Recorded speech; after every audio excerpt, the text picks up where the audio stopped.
May.com. U.S. Muslims issue veiled threat to Trump over radical Islam plans.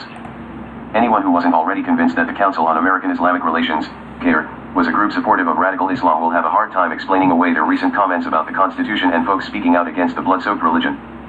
CAIR, agitated by comments made earlier this week by GOP nominee Donald Trump, decided to respond by saying it violated the Constitution to speak against Islam. Truth Revolt is reporting, Monday, Trump announced, "One of my first acts as president will be to establish a commission on radical Islam which will include reformist voices in the Muslim community. The goal of the commission will be to identify and explain to the American public the core convictions and beliefs of radical Islam, to identify the warning signs of radicalization, and to expose the networks in our society that support radicalization.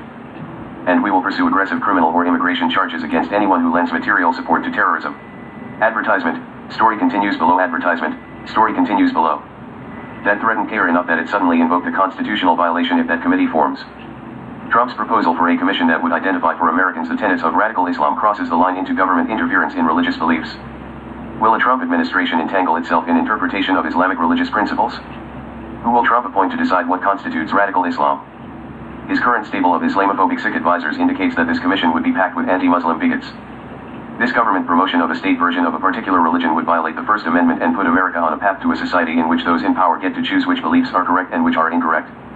Obviously, religious liberty is absolutely critical to the future of our nation, but so is learning to distinguish between the various kinds of Islam that exist in the world.